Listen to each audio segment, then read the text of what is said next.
I'm going to start with a fairy tale. I'm pretty sure everyone here knows how Cinderella goes, right? Everything makes sense at the end. The prince finds her, the truth is revealed, and she lives happily ever after. But let's try to imagine things a little differently. What if Cinderella lost the slipper and that's it? No prince, no truth, no happily ever after. We would call that version unfinished, frustrating even. But real life does not care about satisfying endings. And that's exactly where the problem begins. Because real life does not give you these clear answers. Let me ask you all a question. Have you ever had an embarrassing moment randomly come back to you out of nowhere? Perhaps when you're trying to sleep or 2 minutes before an exam. Okay, I see a couple of hands. It seems like our minds are good at remembering the things we'd rather forget. The mind doesn't chase the resolved, it chases the interrupted. The things that ended clearly rarely demand attention.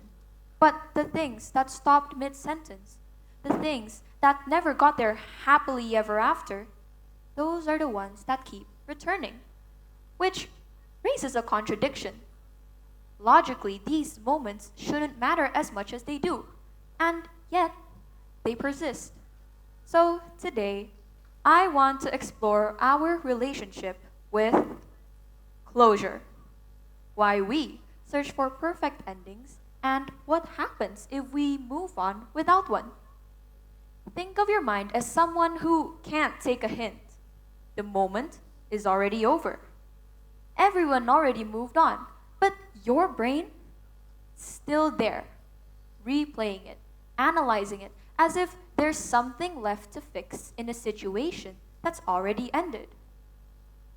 Psychologist Ari Kruglansky called this the need for cognitive closure, which is our discomfort when something feels unfinished and our instinct to reach for an answer so it can finally feel complete. In other words, the mind prefers an answer, even an incorrect one, over none at all. Bluma Zygarnik also discovered what is now known as the Zygarnik effect, which is the idea that unfinished experiences stay in our minds more often than completed ones. Have you ever had a song stuck in your head and it just keeps replaying the same parts over and over, driving you crazy? Your brain might be replaying some parts of a song because it feels unfinished. But it may also be due to other factors, such as the song being catchy or easy to remember. Now, this is a good example of the Zygarnik effect in our everyday lives. When something feels unfinished, the mind keeps going back to it, like it's waiting for an ending that never comes. And this is where the mind plays a small trick on us. It turns discomfort into a demand, convincing us that if something feels unfinished, it must need an ending. And this may sound like a theory until it happens to you, not in some life changing moment, but in something small, something ordinary, something that should have been forgettable. Mine was a PE lesson. And this story starts with a decision I should not have made. PE was never my thing. Some people were naturally athletic. I was naturally a risk to myself and others. I may be confident enough to stand here in front of you all and give you a speech, but put me in a sports field, and suddenly all that confidence is gone. And I'm just comparing myself to other people, And I'm wondering how some people make it look so effortless while I'm just standing there trying not to embarrass myself. So while we were playing baseball that day, I was doing exactly what I do best in sports.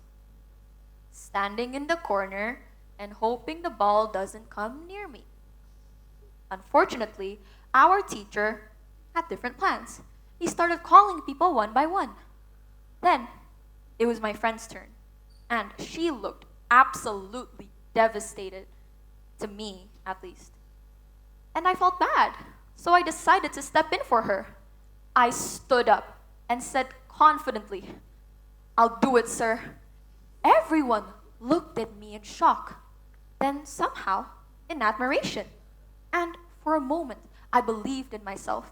Maybe this was my moment, my Cinderella moment, just without the glass slippers, the ball gown, or any actual talent. I grabbed that bat like this had always been my sport. And somehow, everyone decided this was worth watching. First swing.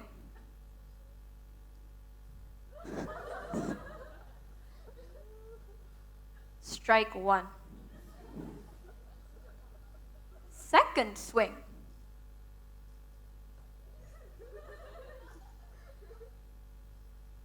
Strike two.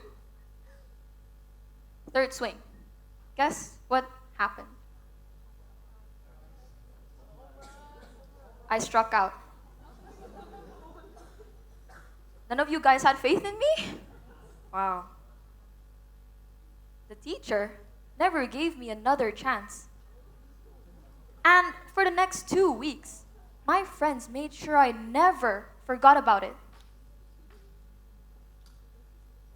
I never got the chance to redeem myself, and the moment just stayed exactly the way it was.